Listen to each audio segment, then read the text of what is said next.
Good morning. Welcome to another read aloud of Moo. We've got one dog, two dogs, three dogs. Of course, joined by Otter, and we've got a big old kitty cat right here. All right, this is our last read aloud of Moo. Are you ready to see how it ends? Where Mrs. Falala went? Okay. The search. Mr. Colley was a short, square, bald-headed man, and I recognized him. Several times in the past weeks he had stopped in to see Mrs. Falala, and each time he had brought something: a basket of vegetables, a pot of soup, a stack of folders, even a bucket of crabs once. On this day, he was in the barn, along with Mr. Birch and Zep. "Just checking the barn one more time," Mr. Colley said. The animals were agitated, mewing and mooing and squealing and squawking.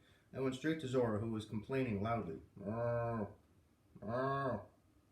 That's a complaining moo, if you didn't know. There, Zora girl, it's okay. Shh. I gave her water and filled her grain pail and combed her back. There. Where is she, Zora? Where's Mrs. Falala? Arr, arr. Zep joined me in Zora's pen. "I didn't think to check on Mrs. Falala when we brought Zora and Yolanda back yesterday," he said. He put his hand on my shoulder. "I should have told her how good you did with Zora at the fair." Aww. And how good Zora did too. Well, after that first jump about. I wanted to kiss that Zep boy, right there in the barn. You. The grown-ups headed out to the pasture fields, while Zep, Luke, and I tended to the animals. Zora seemed to want extra attention, nudging me with her big head, nuzzling my arm. Arr, arr. Polly settled down quickly, once Zep dumped some slop in her trough. The cat picked at her food petulantly, and Crockett kept squawking even though he had ready access to his seed and water all the time. We were about to join the others out in the fields when I happened to look up at the house at the third-floor window. It was wide open. I called out to Mr. Colley. "Has anyone looked in the attic?" "What?" he said. "The attic? Never thought of it." He must not have thought that sounded promising, because he turned back to his trek across the pasture. Luke seized my arm. We've gotta check up there." Zep offered to go with us. So the three of us went inside the house. "I don't know about this," I said. "Mrs. Falala might be mad if she found us prowling around her house." "But," Zep said, "she might be grateful if she was injured and needed help and was waiting for someone to find her." Oh no.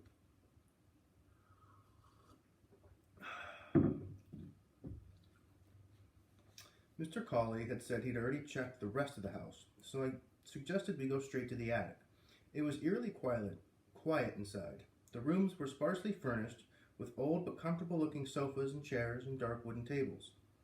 On up we went, up the central staircase, down a long hall with closed doors on either side, not knowing which might lead to the attic. We opened each one, a bedroom that looked like it might be Mrs. Falala's, as her clothes were folded on a dresser, and a stack of books and a water glass were on the table beside a made-up bed.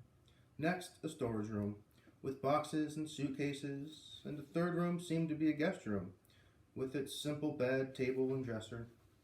The last door opened on a flight of stairs. We all stood at the bottom, looking up. "Mrs. Falala," I called. "Mrs. Falala, are you up there?" Silence. Up we went, me, then Zep, and then Luke. The room was smaller than I expected. Standing at the top of the stairs, I could see it all. The desk, the bookshelves, and table on the left, the open window in the middle, the cot at the right, Mrs. Falala lying on it, her eyes closed, her hands folded around a silver flute. "Shh," I whispered to Zep and Luke. I went closer. "Mrs. Falala? Mrs. Falala?" It was warm in the room, and the breeze from the window was welcome. "Mrs. Falala, I don't want to frighten you, but... I touched her arm lightly. Oh. I looked up at Zep and Luke and felt so utterly sad. Luke came up behind me and patted my back. Then he leaned over and patted Mrs. Falala's hand. "It's sort of stiff," he said.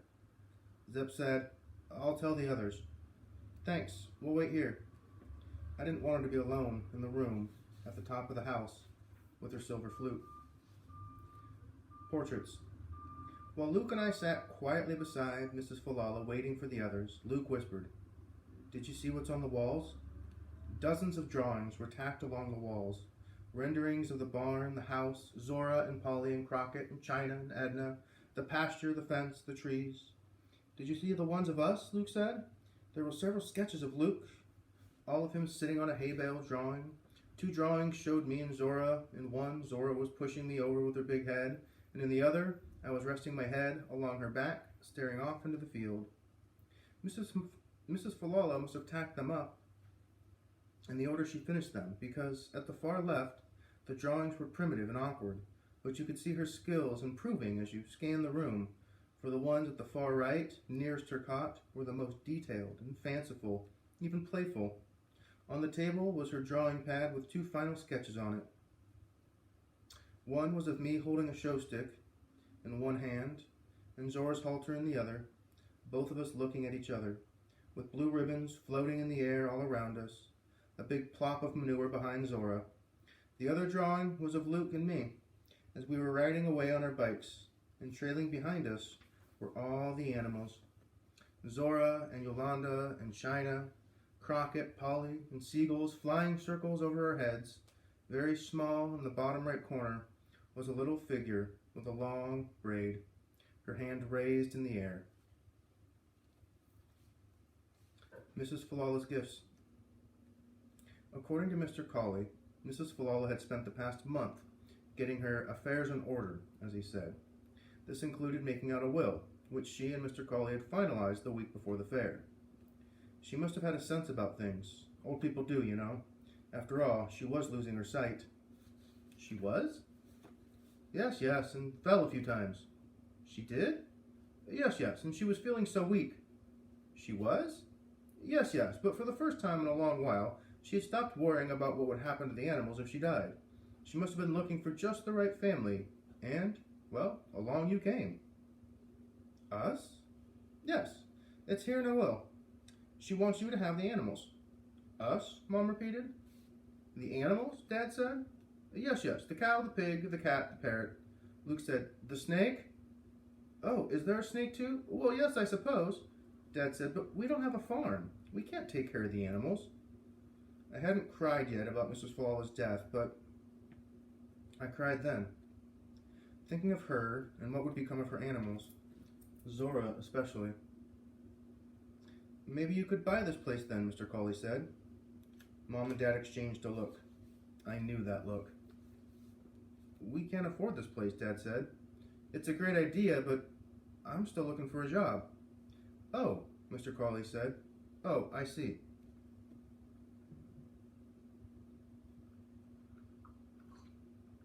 More dripping.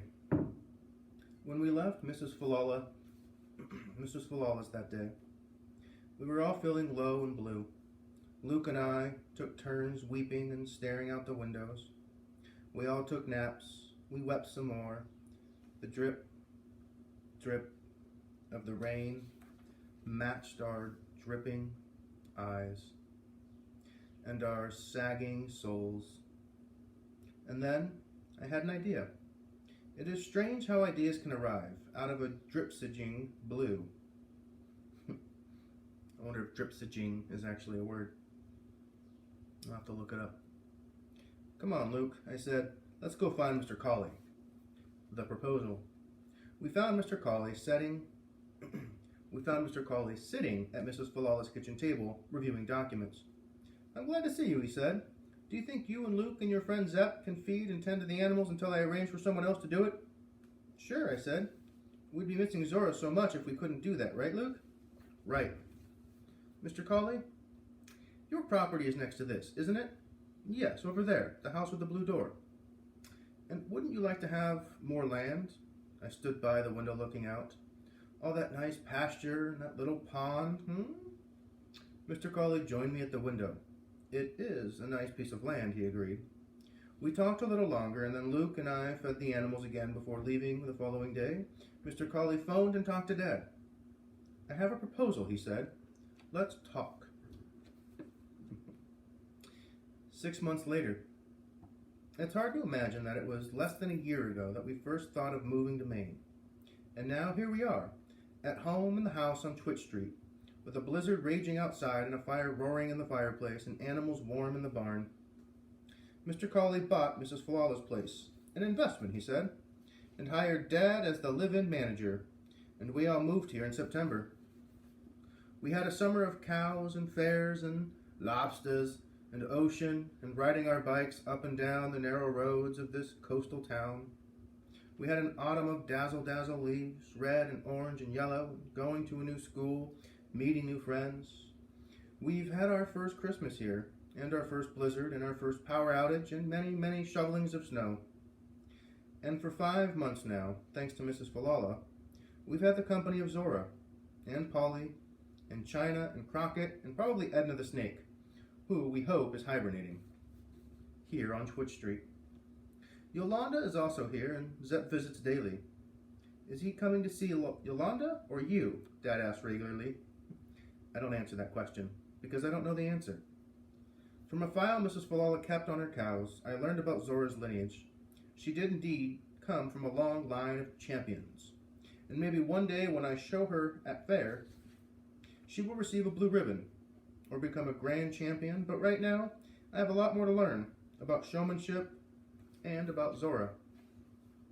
That stubborn, crazy, belligerent, sweet, sweet heifer. Maybe she will calm down just enough to please the judges, but not calm down too much, because then she would not be Zora. Luke drew a portrait of Mrs. Falala with her long white braid, swinging over one shoulder, and he hung the drawing in the barn, so the animals could see it. We have kept the attic pretty much as Mrs. Falala left it, all the drawings on the wall, and her silver flute on the cot. And sometimes, Luke and I, we go up there and we remember her, with her long braid, swishing, and her stars and leaves and music floating out the window. It feels a long, long way from the city, with suburbs and monuments and traffic and sirens, to this town where the mountains meet the sea, where the people hike and bike and fish and farm, and to this house and barn on Twitch Street, where we live with animals we love, even Edna the Snake, but most especially with that Zora, that cow. Oh! Wow. That's how she ends it. Here's a little bit about Sharon Creech, the author, though. Last little page. It's got a picture with her, and it looks like a cow. Oh, it's Sharon's granddaughter, with Ginger, the cow. So Sharon Creech has written 20 books for young people and is published in over 20 languages. Her books have received awards in both the U.S. and abroad, including the Newbery Medal for Walk 2 Moons, the Newbery Honor for The Wanderer, and Great Britain's Carnegie Medal for Ruby Haller. Wow. Before beginning her writing career, Sharon Creech taught English for 15 years in England and Switzerland. She and her husband now live in Maine, lured there by our grandchildren, Creech says. Moo was inspired by our mutual love of Maine and by our granddaughter's involvement in a local 4-H program. We have all been enchanted with the charms of cows. What a sweet book. I hope you enjoyed it. I know I really did. I'll see you for the next Read Aloud with a new book. Have a great day.